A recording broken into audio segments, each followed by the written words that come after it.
In the early 1900s, a revolutionary idea was brewing in Sigmund Freud's apartment. Every single Wednesday, a group of intellectuals would actually come to the apartment and then become known as the Wednesday Psychological Society, which would then eventually become the Vienna Psychological Society. This group met to explore the uncharted depths of the human mind, specifically the unconscious mind. Freud, the father of psychoanalysis, believed that our deepest thoughts, fears, and desires lived underneath the normal consciousness that we all are conscious of. He often used the metaphor of a giant submerged iceberg to help conceptualize the different levels of consciousness. Now, the board game Unconscious Mind transports you back to these very important meetings, thrusting you into the role of one of Freud's contemporaries sitting in his apartment living room, discussing these ideas and trying to ultimately just cure your clients. This game asks you to master Freud's talking cure, guiding clients through dream analysis to unlock the secrets of their unconscious. And in this video, we're going to dive below the proverbial iceberg to figure out what is actually driving this game. This game's theme is tightly wound around each of the different mechanics. There is no better noteworthy thematic integration than how you actually heal your clients. And in order to start with healing the clients, let's start with the clients themselves. There are two types of clients, both routine and case study. What makes these two clients different are routine will give you a persistent power once you have driven that client to catharsis, which we'll get to, while case study, on the other hand, give you an in-game scoring objective. Between the two clients, there are a couple of similarities. First and foremost, as you heal either of them, you get points immediately. On top of that, each of them have a number of hearts on the card. Those hearts thematically represent the therapy points, or essentially the amount of therapy that you have received in order to heal yourself. However, it's not that easy, because before they're fully healed, you have to heal them to the point of catharsis. Once you get to catharsis, you actually remove a translucent layer that has additional therapy points listed. As mentioned before, once that happens, you don't get the points, but you do get whatever the power or persistent ability is in the case of the routine client. And in the case of the case study clients, you will actually get to score that scoring goal at the end of the game if you haven't fully healed that client. How do you actually produce those points to heal the clients, remove the grief layers, and eventually heal your client altogether to move on to the next client? And that brings us to these dream cards. Every single client will start with both a manifest and a latent dream. The latent dream is the second layer, the dreams you don't remember at night when you wake up. But the manifest dreams were the ones that they're talking about initially. And of course, those are the very first ones you use. They act much like any sort of goal card in basically any other Euro game you have ever played. It gives you a list of resources and then gives you therapy points and then a bonus. This is one of the first bonuses that we're going to talk about that is a through line through this game, which is there's just bonuses everywhere. There's ways scattered throughout this entire game to get what you need. And the resources that are listed are your insights as the psychologist. Those insights are the things in which you're giving your client in order to interpret the particular dream and cure them. As a side note, the artwork on both the latent and manifest dreams are absolutely insane. If you're lucky enough, like myself, to have FOMO knee-jerked into the hologram cards, those are incredible and absolutely wonderful. If I remember correctly, there's two different artists that worked on the two different parts of these games, the dreams and then everything else. The art in general is fantastic, but the surreal nature of these dream cards is absolutely notable. So once you've cured these dreams or spent the resources needed to pull them away and get the therapy points, most clients have been actually cured. Sometimes you'll produce too many of those, and those go into therapy points in the form of heart-shaped boxes. Those heart-shaped boxes are another resource on your player board that you'll spend when you need extra of these therapy points, or maybe you don't have the resources to heal the client using the analysis of their dream. The clients are the lifeblood of this game. Almost every single thing you do in this game revolves around you trying to get those insights to heal these clients. They are a major source of points, but not the only source. And I say almost because that might just be foreshadowing to a little critique I have a little bit later on. You'll have to stick around to figure out. But before we get there, we have to talk about what I think is probably the most innovative or novel aspect of this game, which is how resources are dealt with And to do that, let's take a look at this insight board. This insight board or wheel is really a mini game, and it's actually one of many mini games in this actual game. And I think it's a really incredible way to deal with resources. I mean, you could find a way to just have a bunch of these resources and probably beautiful little wooden bits or cardboard on a retail edition and have to trade these things back and forth. That would be really cumbersome once you understand how this wheel works. So this represents 3 different types of insights that you might come up with as a psychologist, and all of your insights start in the middle, basically meaning absolutely nothing. But through different actions in the game, you'll be able to take these little beads and push them out onto the board. The board is divided in 3 sections representing the different types of insights you might have, but then there's different levels or powers essentially. If you have an insight that's slid all the way to the outside, it can actually be used to fulfill the resource need of any of the lower levels. You're going to come across effects in the game that allow you to elevate a particular resource. That is a decision dimension that you're constantly trying to think of as, I need a higher level resource. Where do I need to go, or what do I need to do, or what thing do I need to fulfill to get the bonus to be able to elevate one of those ideas or insights? You can also transfer those insights in between different types. So you might be getting a whole bunch of one type of insight, but to cure the patient you actually need to shift it to the next one over, and you'll be able to do so as long as it's adjacent to the particular insight you're shifting from. We'll get to where that actually happens a little bit later, but just know that this is a big highlight to me. Something as simple as resource management, and something, if you've played a bunch of Euro games, you've done a million times, which is trading things out, right? Like you are spending resources to trade out and get better resources to go and fulfill the thing on the board. This is such a dynamic and fresh puzzle that I absolutely really enjoyed. So now we might want to talk about how you get these resources.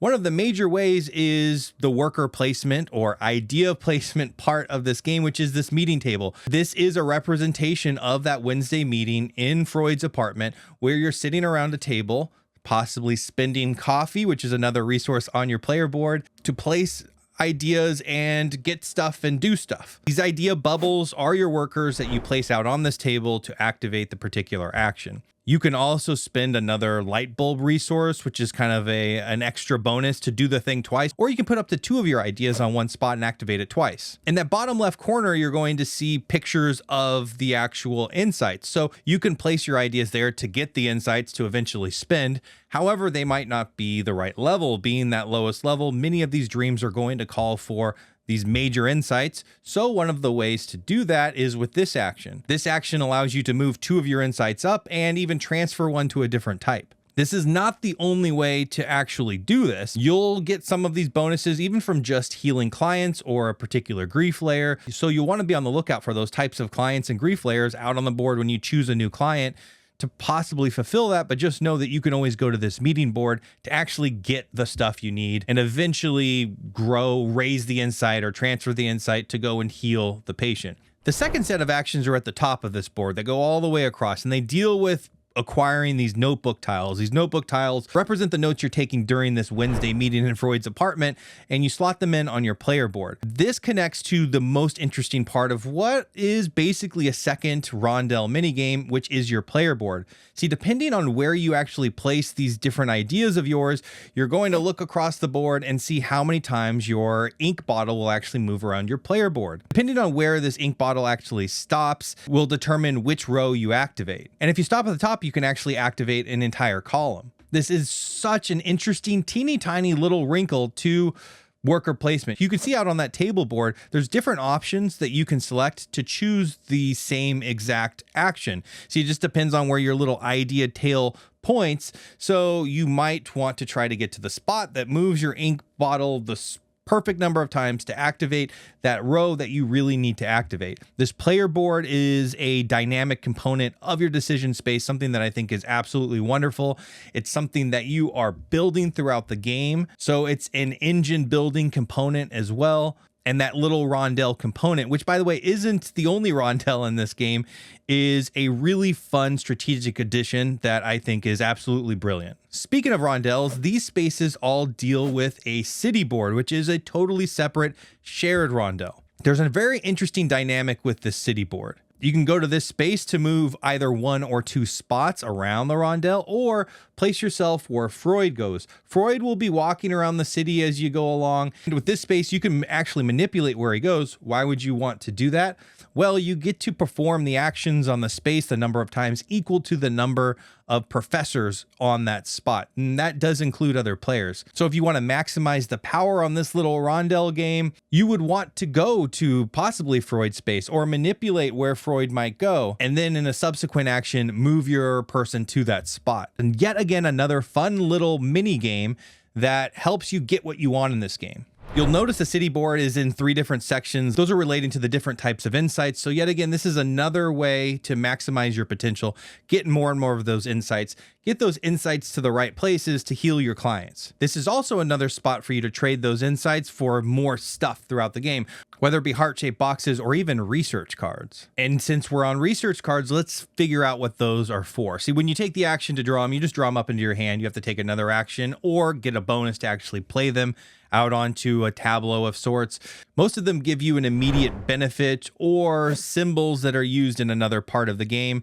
But eventually, mostly you're going to try to publish treatises. I don't know how that word is actually said, but basically it's a set collection mini game as well. And it's not just set collection per se.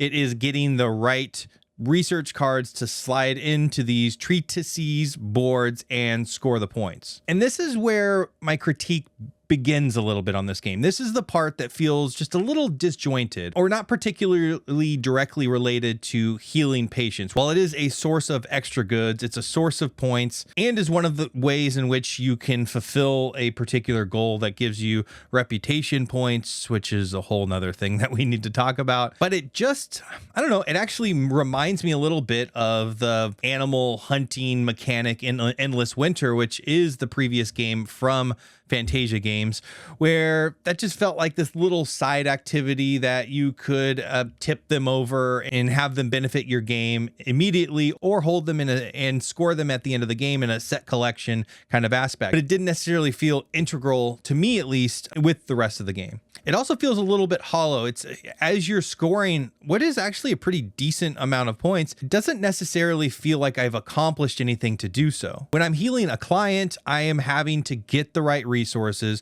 I'm making smart decisions, hopefully, to go to the right places and get the right insights or elevate them or ship them or whatever it is, manipulate that brilliant insight board. Here, I'm just picking up cards off the table, taking another action to play them or via bonus, like I mentioned, and then just taking another action to slot them into an available board that's out there for anyone to take.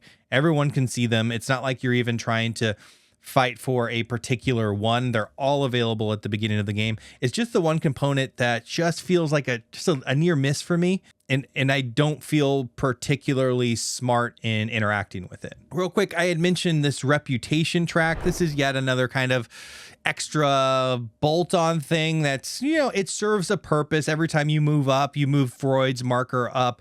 Eventually, Freud getting to the end of this track is an in-game trigger. You move up in reputation by completing those kind of shared goals that I just mentioned, treatises being one of the aspects, healing clients, so on and so forth. Just basically everything you're trying to do in the game. So it's a natural way to end the game with a certain number of accomplishments. But on your player board, there is one of the spaces for your ink bottle to land in that actually activates where you are on that track. You get to take the points in the bonus that's above you. You also get to take the bonus that's below Freud or any bonus that's before it, which actually brings me to some other, I don't know if there are complaints, but there's just some convoluted rules in this game. And that's one of them. There is a distinction between going up on the reputation track. And in fact, in watching Paul Grogan's teach on this game, it is a thing that needs to be highlighted, which is you need to remember that when you move up on this track, it's different from activating the track. And then when you activate the track, you take the bonus that's above you, which is fine, but then you take the bonus that's below Freud, or you can take any bonus that's behind it. Just seems convoluted a little bit. And adding to that list is something that I just mentioned, which is the treatises. Those can be cited from another player. So in taking that action, you have to at least have the first card to slide in there, but then the rest of them you can actually take from other players. The mechanic that makes this sort of interesting is that will award other players points and light bulbs. So you're having to do kind of the mental math on, does it make sense to steal these research cards from them and slot them in theirs? It doesn't hurt them at all. They've already scored the points for publishing themselves, but it's just another kind of layer that's, in my mind, isn't necessarily needed. It also makes them even easier to complete. So when you're scoring what is a significant amount of points off of them,